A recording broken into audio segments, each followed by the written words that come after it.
Friends, welcome to Sunday class और happy Sunday, merry Christmas. Christmas का त्यौहार शुरू हो चुका है। सेंटा क्लॉज ने सभी बच्चों को गिफ्ट दिया होगा और आपको तो पता ही है कि आपके सेंटा क्लॉज कौन हैं। वो आपके मदर फादर ही होते हैं। As I have told you कि God cannot reach everywhere, that's why He has created mother and father। तो अपने मदर एंड फादर को थैंक्स करिएगा और उनको लव दीजिएगा, अफेक्शन दीजिएगा। उनको आपके केयर की बहुत ज़रूरत है। वो यही चाहते हैं कि मेरा बच्चा मेरे पास रहे, अच्छे से पढ़े लिखे और एक अच्छा इंसान बने। सेंटा भी यही चाहते थे। ह्यूमैनिटीज़ को उन्होंने बहुत ज़्यादा ह्यूमैनिटी को एम्फसाइज किया था। वो गरीबों की मदद करते थे, बच्चों को बहुत प्यार करते थे। तो कल क्रिसमस था और आज मैं आपके साथ हूँ। और क्रिसमस एक दिन का त्यौहार नहीं होता है, क्रिसमस हमेशा का होता है। हमें हमेशा अपने से कमज़ोर लोगों की मदद करनी चाहिए, उनको हेल्प करना चाहिए। यही ह्यूमैनिटी है, यही इंसानियत है और यही सबकी जाति धर्म भी है। कोई हिंदू मुस्लिम सिख ईसाई नहीं होता। सबसे पहले वो इंसान होता है और इंसानियत से बड़ा धर्म और जाति कोई होती नहीं है। तो ये दिमाग में रखिए। सभी लोग, बड़े से छोटे सभी लोग अगर इस तरीके से सोचेंगे तो ये दुनिया सच में बहुत अच्छी हो जाएगी और सब कोई तकलीफ़ में नहीं होगा। क्योंकि एक दूसरे के जब लोग काम आने लगेंगे तो ये पृथ्वी फिर उतनी ही सुंदर हो जाएगी। और स्वर्ग कहीं और नहीं होता है, स्वर्ग इसी बनाया जाता है जिस घर में सब एकजुट होके रहते हैं, एक साथ मिलजुल के रहते हैं, कोई किसी से ईर्ष्या द्वेष नहीं रखता, वो स्वर्ग होता है। और जहाँ पर ये ईर्ष्या द्वेष आ जाता है वो नर्क होता है। तो ये कहने वाली बात है कि हम मरेंगे तो स्वर्ग में जाएंगे, हम मरेंगे तो नरक में जाएंगे। आओ इन बातों को छोड़ते हैं और आज की कहानी शुरू करते हैं, जो कि बहुत ही मोटिवेशनल है। आपको बहुत अच्छी लगेगी। ये कहानी जो है वो आशा की है। आशा एक सॉन्ग है कि हम तुम आशा विश्वास हमारी हो। तो आशा और विश्वास की कहानी है, आइए सुनते हैं। एक कमरा था, एक घर था, कमरा नहीं था, घर था। उसके सारे कमरे अंधेरे से भरे हुए थे। अंधेरा एकदम से छाया हुआ था और किसी भी कमरे में रोशनी नहीं नजर आ रही थी। एक आखिरी कमरा जो था उसमें प्रकाश था और जब उस आखिरी कमरे को देखा गया तो उसमें 4 मोमबत्तियां जल रही थी। चारों मोमबत्तियां जल रही थी, उसी वजह से चारों तरफ प्रकाश फैला हुआ था।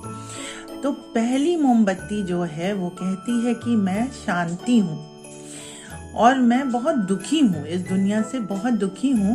क्योंकि जहाँ देखो वहाँ आपाधापी मची हुई है, लूट खसोट मचा हुआ है, हिंसा मची हुई है। मैं बहुत दुखी हूँ और मेरा इस दुनिया में जीने का मन नहीं करता और मैं मर जाना चाहती हूँ। ये कहते हुए वो बुझ गई।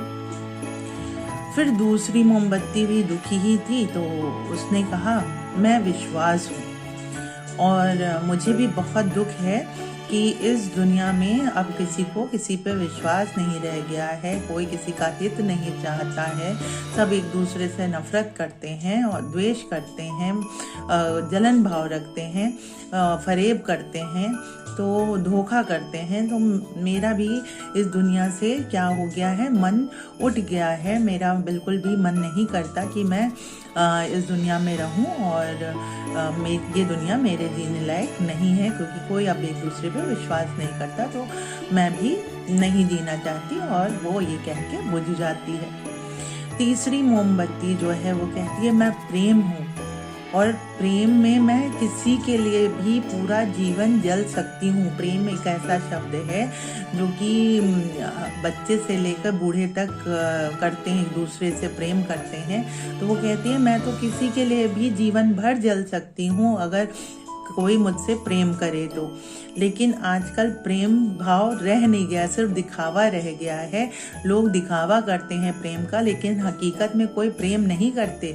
जैसे मीरा और कृष्ण का प्रेम था, राधा कृष्ण का प्रेम था, सबरी राम का था, और सेंटा क्लॉज का बच्चों से था,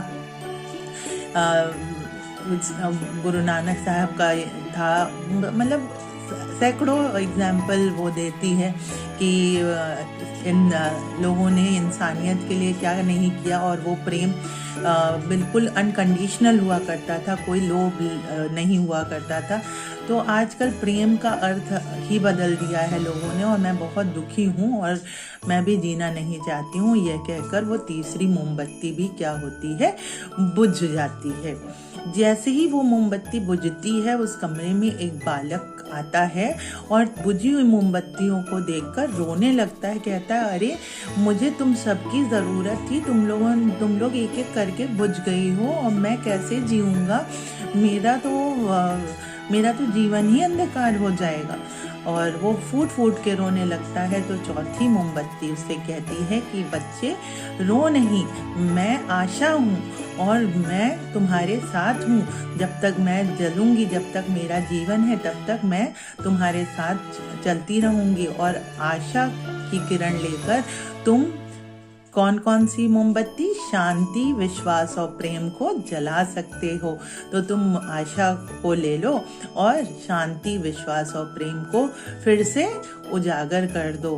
तो आशा, उस बच्चे को बहुत अच्छा लगा, उसको हौसला मिला, और उसने क्या किया, आशा वाली मोमबत्ती से फिर से शांति को, विश्वास को और प्रेम को उजागर कर दिया। और फिर चारों कमरों में ले जाकर उनको रख दिया। सारे घर में रोशनी ही रोशनी, प्रकाश ही प्रकाश हो गया।